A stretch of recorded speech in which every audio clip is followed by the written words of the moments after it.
అత్యున్నత సింహాసనముపై ఆసీనుడవైన నా దేవా,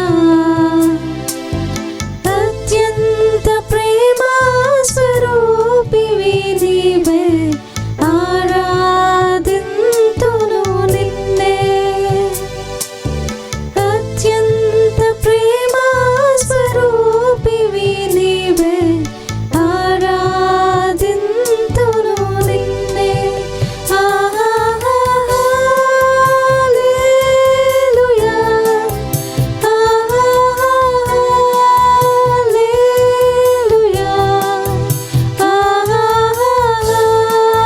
హల్లెలూయా, ఆమేన్.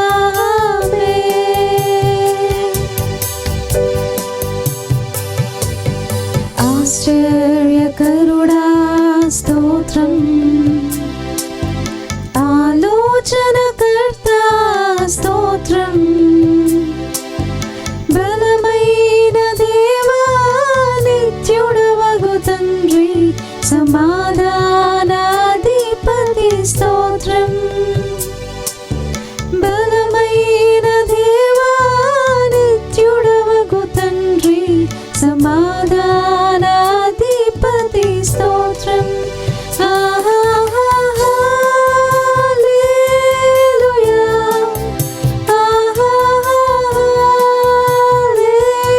హల్లెలూయా,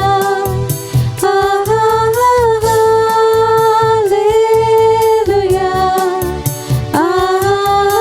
ఆమేన్. కృపా సత్య సంపూర్ణుడ స్తోత్రం, కృపతో రక్షించితివే స్తోత్రం. నీ రక్తమిచ్చి విమోచించినావే నా రక్షణకర్త స్తోత్రం. నీ రక్తమిచ్చి విమోచించినావే నా రక్షణకర్త స్తోత్రం. హల్లెలూయా, హల్లెలూయా,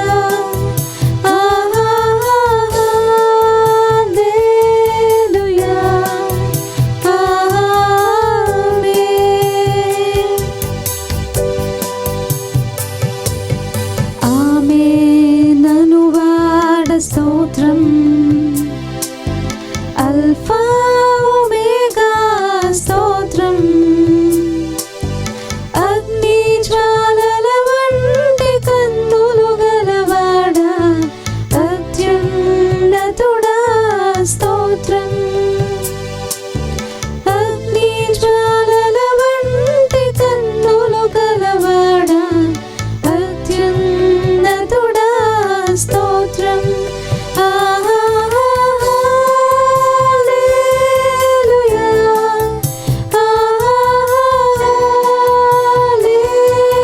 హల్లెలూయా,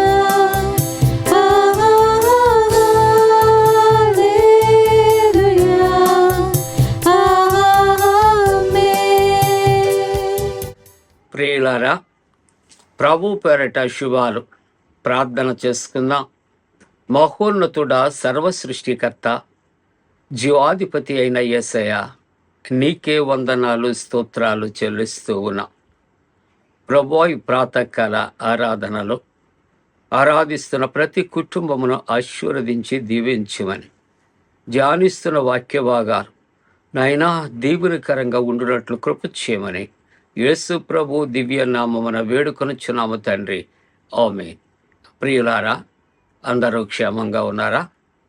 ప్రాతకాల ఆరాధన కొరకు ఏర్పాటు చేయబడిన దేవుని యొక్క వాక్యాన్ని మనం చదువుకుందాం.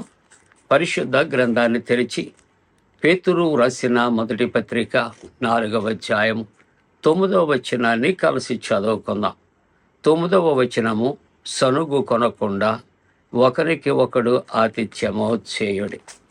ప్రియులారా, దేవుని యొక్క వాక్య భాగాన్ని మనం కలిసి చదువుకున్నాం. సనుగు కొనకుండా ఒకరికి ఒకడు ఆతిథ్యము చేయమరొకడు.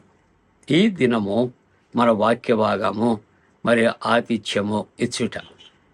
ఈ దినము మరి పరిశుద్ధ వాక్యాన్ని మనము తెరచి చూచినప్పుడు మార్కు సువార్త 6వ అధ్యాయం 34వ వచనము నుండి వాక్య ధ్యానం చేస్తూ ఉన్నప్పుడు యేసు ప్రభు వచ్చి గొప్ప జనసమూహాన్ని చూచి కాపరి లేని గొర్రెల వలె ఉన్నందున యేసు ప్రభు వారి మీద కనికరపడినట్లుగా చూస్తూ ఉంటున్నాం. కాబట్టి ఆ వాక్య సందేశాలు ముగిసిన తరువాత చీకటి పడినటువంటి సందర్భంలో శిష్యులు యేసు ప్రభు యొద్దకు వచ్చి, అది అరణ్య ప్రదేశము కాబట్టి చాలా మరి ప్రొద్దు పోయినది, చుట్టుపట్ల ప్రదేశాలకు గ్రామాలకు వారు వెళ్ళి వారు భోజనము నాకు ఏమైనా కొనుక్కున్నటకు వారికి పంపి వేయుము అనేసి శిష్యులు యేసు ప్రభుతో చెబుతున్నారు. అక్కడ నుండి వారిని పంపివేయి, వారు వెళ్ళి భోజన పదార్థాలు కొనుక్కుంటారు అని చెప్పినప్పుడు ఇక్కడ 37వ వచనంలో యేసు ప్రభు శిష్యులతో ఈ విధంగా అంటున్నాడు. అందుకు ఆయన వారికి మీరు భోజనము పెట్టండి. శిష్యుల యొక్క ఉద్దేశాలు చీకటి పడిపోయింది కాబట్టి వారిని పంపేయండి, వారు వెళ్ళి భోజనం కొనుక్కుంటారు. కానీ ప్రభు అంటున్నాడు, వారి కొరకు భోజనమును మీరు సిద్ధపరచండి. ప్రియమైన దేవుని యొక్క బిడ్డలారా, శిష్యులు అంటున్నటువంటి మాటలు ఆలోచన చేస్తూ ఉన్నప్పుడు, ఇదిగో మేము వెళ్ళి 200 దేనారముల రొట్టెలు కొని వారికి పెట్టుదమా అని ఆయనను అడిగిరి. కాబట్టి ఇంతమందికి ఎక్కడి నుండి మేము ఏర్పాటు చేయగలం అని యేసు ప్రభుతో మాట్లాడుతున్నప్పుడు యేసు ప్రభు వారిని అడుగుతున్నటువంటి మాట, మీ దగ్గర ఇన్ని రొట్టెలు ఉన్నవి. ఆ మాటకు వారు చెప్పుచున్నటువంటి సమాధానాలు ఆలోచన చేస్తూ ఉంటున్నప్పుడు అక్కడ 5 రొట్టెలు 2 చేపలు ఉన్నవి. అప్పుడు ఆయన వారిని పచ్చిక మీద అందరినీ పంక్తులుగా కూర్చుండవలనని వారికి ఆజ్ఞాపించగా, వారు 100 మంది చొప్పున 50 మంది చొప్పునను పంక్తులు తీర్చి కూర్చుండేది. అంతటా ఆయన ఆ 5 రొట్టెలు 2 చేపలు పట్టుకొని ఆకాశం వైపు కన్నులెత్తి ఆశీర్వదించి ఆ రొట్టెలు విరిచి వారికి వడ్డించుటకు తన శిష్యులకిచ్చి 2 చేపలను అందరికీ పంచిపెట్టాను. ప్రియమైన దేవుని యొక్క బిడ్డలారా, మనుష్యులు 1,000 మందికి ఎక్కడ ఆహారము తెత్తుము అని వారు ప్రశ్నిస్తూ ఉన్నారు, కలవరపడుతూ ఉన్నారు. మనము అనేక విధాలు అయినటువంటి ఆతిథ్యములు మనం చూచాం. కానీ ఈ దినము మనం ఆలోచన చేస్తే యేసు ప్రభు బోధలు వినటానికి వచ్చిన జనసమూహానికి ఇస్తున్నటువంటి ఆతిథ్యం ఒక ప్రత్యేకమైనటువంటి ఆతిథ్యముగా మనము ధ్యానము చేస్తూ ఉన్నాం. వారి దగ్గర ఉన్న 5 రొట్టెలు 2 చేపలు ఆయన తీసుకొని ఆయన కృతజ్ఞతాస్తుతులు చెల్లించి వారిని పచ్చిక మీద కూర్చుండబెట్టి వారికి వడ్డించండి అని వారికి ఇచ్చినప్పుడట వారందరూ తిని తృప్తి పొందగా మిగిలినవి 12 గంపలు అని దేవుని వాక్యము సెలవిస్తూ ఉంటూ ఉన్నది. ప్రియులారా, ఒకవేళ మనుషులు ఏర్పాటు చేసే ఆతిథ్యములో కొరతలు రావచ్చేమో, కానీ దేవుడు తనను నమ్మినటువంటి వారికి, తన దగ్గరకు వచ్చే వారికి ఇచ్చే ఆతిథ్యము కొరతలు లేనటువంటి ఆతిథ్యం. ఆయన వారికి తృప్తి కలుగు ఆతిథ్యాన్ని ఆయన అనుగ్రహిస్తాడు. అంతేకాదు, నీ ఆకలి దప్పికలు తీరటమే కాదు, మిగులుట అనే ఆశీర్వాదాన్ని ఆయన మనకు దయచేస్తూ ఉంటాడు.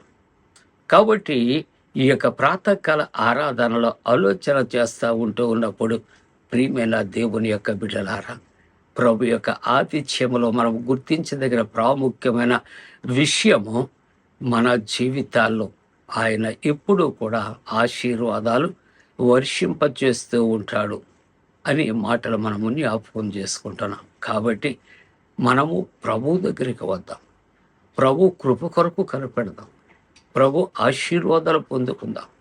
ప్రభు ఆశీర్వదిస్తున్నాడు. నా గిన్నె నిండి పొర్లుచున్నది అని భక్తుడు దావీదు గారు ప్రార్థన చేస్తూ ఉన్నాడు. ప్రభు దగ్గరికి రాగలిగితే, ప్రభు ఇచ్చే ఆశీర్వాదాలు పొందగలిగితే, ప్రభు ఆతిథ్యాన్ని స్వీకరించగలిగితే 12 గంపలు మిగిలగలిగినటువంటి ఆశీర్వాదాలు, అట్టి పరిపూర్ణమైన ఆశీర్వాదాలు ప్రభు యొద్ద నుండి పొందుకుంటానికి దేవుడు తన పరిశుద్ధాత్మకుడిని మనపై మెండుగా కుమరించునుగాక. ఆమేన్. ప్రార్థన చేసుకుందాం. పరిశుద్ధుడా, నీకు వందనాలు, స్తోత్రాలయ. దేవా, మనుషులు ఇచ్చే ఆతిథ్యముల కొరతలు ఉండవచ్చు, అసంతృప్తి ఉండవచ్చు. దేవా, నీవిచ్చే ఆతిథ్యములో సమృద్ధి ఉంటుంది నాయన. అట్టి గొప్ప సమృద్ధితో నాయన నీ బిడ్డలను, నీ కుటుంబాలను నింపుమని నాయనా తిని తృప్తిపరిచి నేను గణపరచటానికి కృప చేయమని యేసు ప్రభు దివ్య నామమున వేడుకొనుచున్నాము తండ్రి. ఆమేన్.